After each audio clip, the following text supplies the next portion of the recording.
Hi guys, welcome to Cooking with Teacher Pat. Today, parents, we're going to learn how to make something really easy that you can make with your kids, and it's strawberry jam.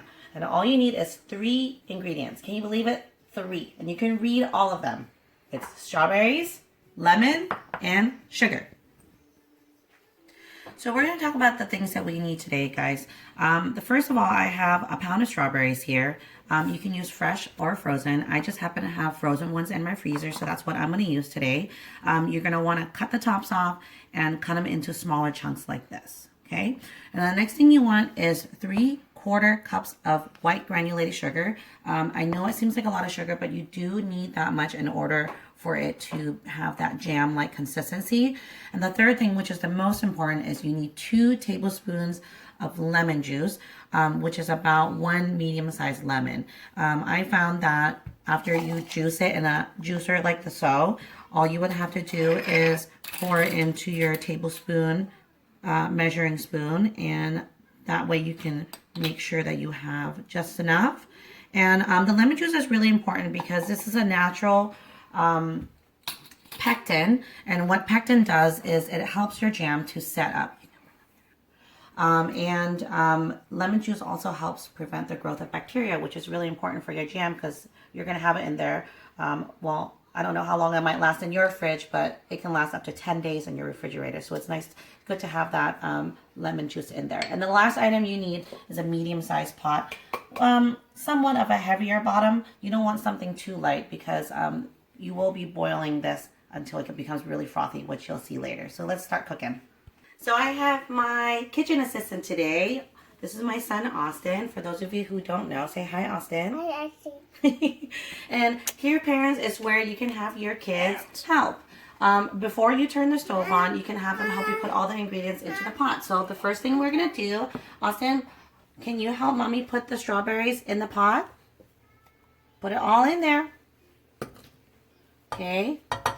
I'm gonna help him speed it up. Come on, put it in. Push. Yay! And then the next thing you can put is the lemon. Put it in. Good job. And finally, ooh, the sugar. Ta-da! Awesome. Give me a high five. And this is probably where you might want to take over from here. And what you can have them do before you turn the stove on is give it a good mix. Mix. Guess what we're making, Austin? Mix. We're making strawberry jam. Can you say strawberry jam? Okay. And you can ask them questions like, what color is the strawberry? What color is the strawberry? What color is it?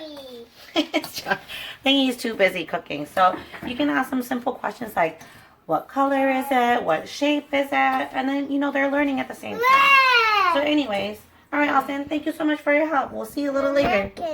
All right, so now that everything's in the pot, you want to turn the stove on to about a medium high. I have it, ours is by number, so I did it at about a 6. I'm going to do it at a 7.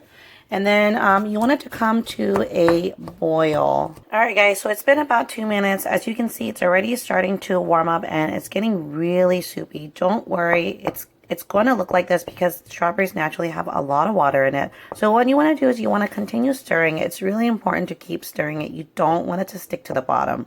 Once it sticks to the bottom, you're going to have to start all over again. So the stirring motion will also help you to mash up the berries, but to help pass time too, you can always keep mashing it. So what you want to do is, now that it's starting to heat up, I'm going to turn up the heat just a little bit more to about, I'm going to have it at an 8. And what that's going to do is it's going to bring this strawberry soup essentially right now to a rolling boil. You want it to boil pretty hard. And once that starts happening, it's going to start foaming up like crazy. And I'll show you what that's going to look like. All right, guys, so it's been another 2 minutes, and as you can see, it's boiling pretty good now. And then you can see here that there's a foam that's starting to form right here. That's what you want to see. It's going to foam up like crazy. So here's the time where you really don't want to leave the stove. Your kids can go play while you're doing this. You don't want to go to the restroom. You don't want to be answering your emails. You don't want to be watching things on YouTube or on your phone. You want to stay over here, and you really got to babysit this for a good 10 minutes, stirring it frequently because like I said earlier, you don't want it to stick to the pan. Once it gets stuck to the pan, it's going to burn, and then game over. You're going to have to start over again. So this is going to take about 10 minutes if you're using fresh strawberries, and if you're using frozen, it's probably going to be another 3 to 5 minutes longer. So like I said again, you want to constantly stir it, and then you'll know once the bubbles, they start changing color. They go from a light color like this, ooh, sorry about that, into a darker red color, which you'll see in about 10 minutes. So it's been about 10 minutes, and oh my gosh, it smells so good in here. And as you can see, the mixture has gotten really thick. The strawberries have broken down into way smaller pieces. Of course, you can make yours smaller if you like. My family likes it chunky. And look, the foam is gone now. So I can even make a mark like this, and you can see how thick it's gotten. So what I'm going to do is turn down the heat. And most jam recipes require a thermometer, but I found out a way on YouTube, which is a much easier way. You don't have to use a thermometer. You use a frozen ceramic plate. So let me go grab one. So before I started cooking, I put a little plate in the freezer. It's really cold right now. And all you're going to do is you're going to put a little bit of that jam in there. Maybe a little bit more.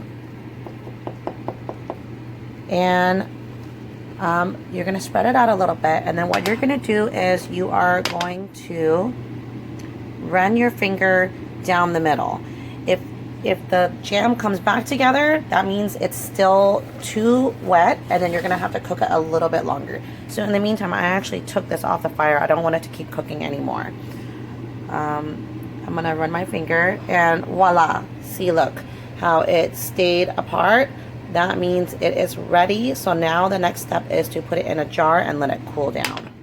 So I poured the jam in a glass jar. This is a 12-ounce mason jar, and you can see that 1 pound of strawberries really didn't make a lot. So this should go pretty fast in your house, especially if you eat it with toast. You can eat it with pancakes, which would be our next episode. You can put it on so many things. You can put it on top of some ice cream. You can put it on top of bagels with cream cheese. The sky's the limit, guys.